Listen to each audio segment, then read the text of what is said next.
Hello, good afternoon, good evening, or good morning, whenever it is that you are watching this video. So welcome back.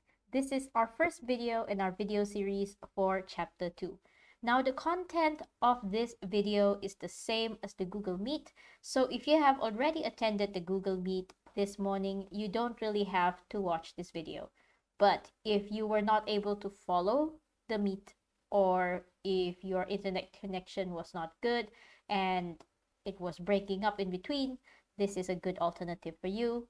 And if you're ready, let's get back to it. Remember, the contents of this video is the same as what we had during the Google Meet lesson.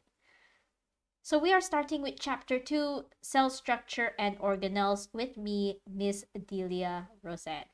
So let's talk about the subtopics that are in this chapter. We have 2.1, Prokaryotic and Eukaryotic cells, 2.2, Structure and Function, Cell Membrane and Organelles, 2.3, which is quite long, which is cells are grouped into tissues, animal cells, and also plant cells, and 2.4, Cell Transport. Now, as you may already know, we're going to be doing something different. I'm going to teach you 2.1, 2.2, and then 2.4. We're skipping ahead. We will do 2.3 next week. I will also relate what you learn to experiment 1 and experiment 3. So let's go straight into 2.1, prokaryotic and eukaryotic cells. Most likely, you have learned about prokaryotic and eukaryotic cells when you were in middle school, but you may not be very good with your memory, or you were not paying attention, or you didn't quite understand it that time. That's why you're back in this video. So let's have a look. What do I expect you to learn after this subtopic? After this subtopic, I hope that you would be able to state the 3 principles of cell theory. I hope that you would be able to explain the structure of prokaryotic and eukaryotic cells. And last but not least, I hope you will be able to illustrate, which is to draw, and compare the structures of prokaryotic and eukaryotic cells, emphasizing on plants and animal cells. So let's head straight into the first content of the lesson, which is the 3 principles of cell theory. So what in the world is cell theory? Well, we're going to start by saying the first theory is that all organisms are made of cells. So every single living thing you can think of consists of at least one cell. Cells are the basic units of structure and function in living things. So the most basic level, level 1, is cell. Many cells grouped together will form a tissue. Many tissues carrying out the same function is an organ, and many organs together makes up a system.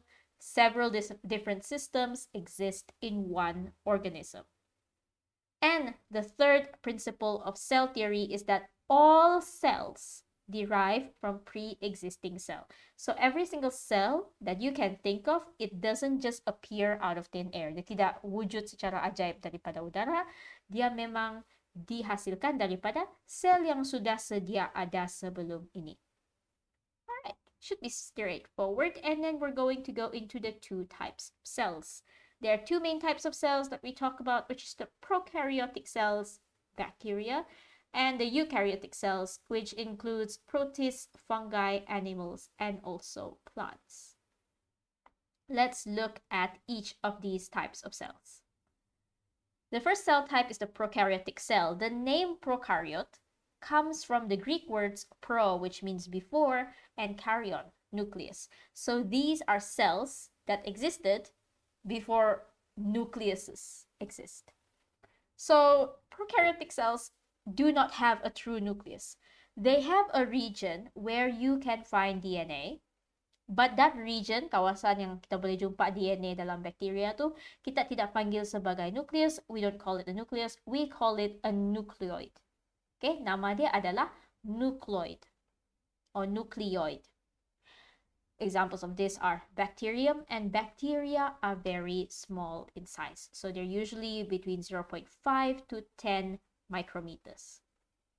So this is an example of a diagram of a prokaryotic cell, and this is an example of an, I forgot what the T stands for, but electron microscope. So This is basically a very fancy microscope, and we take a picture through that microscope. So you can see the fimbriae or the attachment structure on some of the prokaryotes. The nucleoid region is darker, where you can see the DNA. Ribosomes, which is scattered throughout the cell. You have the plasma membrane, the cell wall, capsule, flagella, and what we call the DNA is also called the bacterial chromosome. So let's look at the characteristics of prokaryotic cells. First of all, prokaryotic cells, their DNA is circular. So instead of one line, the DNA reconnects and forms a circle. This DNA is not enclosed in the nucleus. It lies freely in the cytoplasm in the nucleoid region. So dia terapung-apung dalam cytoplasm di kawasan nucleoid. And this DNA is not associated with histone protein.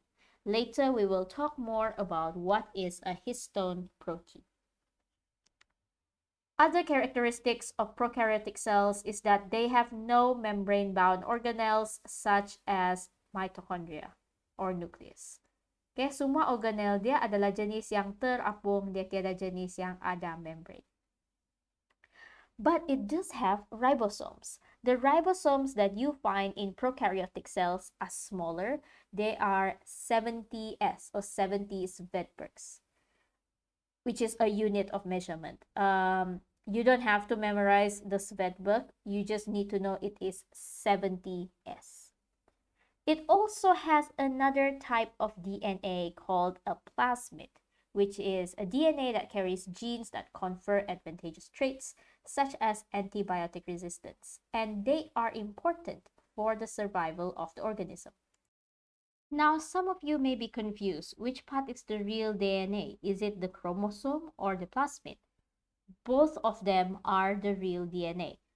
But the main DNA is here in the chromosome. So chromosomes have the main, if you think of the cell as like a computer, this part, the DNA, the chromosomal DNA, is kind of like the CPU. Okay, so main processes, main functions, main proteins, and everything yang utama ada dalam bacterial chromosome. But what about the plasmids over here? If the chromosome DNA is the CPU, then the plasmids are like pen drives. Okay, they're kind of like pen drive that you can add extra information. And you can also take information from one computer to a second computer using a pen drive. So kalau CPU adalah chromosomal DNA, pen drive adalah plasmid. Dan plasmid boleh dipindahkan dari satu sel kepada sel yang lain. I hope that clears things up for you. Now we shall continue with other characteristics of prokaryotes. Other characteristics of prokaryotes is that the plasma membrane of the prokaryote is used to control the exchange of substances, gases, nutrients, and waste products. Bacteria or prokaryotic cells can have cell walls, and the cell walls of bacteria are made of peptidoglycan. Function of the same wall is the same. It is to maintain the shape of the bacteria cell and also prevent the cell from bursting. Bacteria also has fimbriae or fimbria. Okay, kalau singular dia fimbria, kalau banyak dia fimbriae, for attachment to host cell or other bacteria. So they are kind of like extra hands, extra arms for the bacteria to hold on to its host. Okay, kalau dia jenis parasit, dia akan hinggap, dia melekat kepada host dia dengan menggunakan fimbria. Or if it wants to attach to other bacteria for whatever reason, then it will also use its fimbria. And some bacteria will have flagellum. If you have more than one flagellum, you say flagella for the purpose of movement. Prokaryotic cells can also have mesosome or mesosome. These carry out similar function to mitochondria in eukaryotic cells, which is to generate energy. And some bacteria has the ability to produce a capsule, which can contribute to a bacteria's or microbes' pathogenicity. So capsule, if you want to draw a bacteria with a capsule, first you draw the plasma membrane of the bacteria like this. And then you draw the chromosome and you draw some of the ribosomes like this. You label the plasma membrane. And then you draw the cell wall and you label the cell wall. And when you want to draw the capsule, you draw it on the outermost layer and then you label it capsule. Okay? Kalau kamu nampak diagram macam ini atau kamu mau lukis bakteria yang ada capsule, beginilah.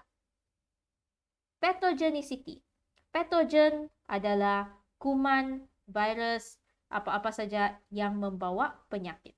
So pathogenicity is referring to how that microorganism can make you sick. If a bacteria has high pathogenicity, means it is very, very good at making you sick. Begitu saja lah kebolehan dia untuk membawa penyakit. Okay, so that's it for prokaryotes. Let us move on to eukaryotes. So the name eukaryo, eu means true or real. Karyo means nucleus. So a eukaryotic cell is a cell that has true nucleus. The DNA of the cell will be surrounded by a nuclear membrane. Dia ada benda yang sarung dia di luar, yaitu nuclear membrane. All living organisms are made up of eukaryotic cells, except bacteria and archaebacteria. The cells of eukaryotes are usually larger in size compared to bacterial cells. So this is a diagram example of a eukaryotic cell. Okay, I've already talked about this part. The DNA is enclosed in the nuclear envelope. It has a linear DNA strand and DNA is associated with histone protein. Let's look at this part. Eukaryotic cells have linear DNA strand. Linear means dia dalam satu garis, a line. So, bila kamu lukis, dia akan nampak macam ni. Next, the DNA is associated with histone protein. Mari kita tengok ini benda yang dinamakan histone protein. This is what the histone protein looks like. Okay? When you associate DNA with histone protein, what it means is we take the DNA and we coil it around the histone protein. Okay, bila kita cakap DNA dikaitkan atau bergumpal dengan histone protein, dia actually akan lilit di sekeliling histone protein itu. So let's draw another histone protein over here and we coil it around the histone protein again. So you will have lots and lots and lots of these histone proteins and they help you to supercoil your DNA. So, daripada DNA kita yang panjang dan nipis, kita boleh lilit dan gumpal dan lilit dan gumpal dan gumpal supaya kita boleh mampatkan dia. So that we can compress it, coil it, to put it together in one place. If you ever see diagram like this, okay, if you ever see diagram like this, that means those DNA are already very, very coiled and associated with histone protein. All right, so let us keep moving on. Eukaryotic cells can have cell wall, but not all. Cell wall is absent in animal cells, but plant cells and algae and also fungi can have cell wall. In plant cells and algae, you have cellulose cell wall. In fungi, which is mushroom, you can have chitinous cell wall. Cell wall dalam mushroom itu diperbuat daripada chitin ataupun chitin. Okay, whether you say chitin or chitin sama saja, yang penting ejaan kamu adalah betul. We will also talk about ribosomes. Okay, so eukaryotes have complex ribosome which are bigger Ribosome in eukaryotes is 80 S or 80 Svedbergs. And in animal eukaryotic cells, you will have a pair of centrioles. And there are various types of membrane-bound organelles also found in many eukaryotic cells, including the nucleus, the mitochondria, the chloroplast in plant cell, the Golgi body, endoplasmic reticulum, and the lysosome in animal cells. What are all of these things? Later, we will look at it in 2.2.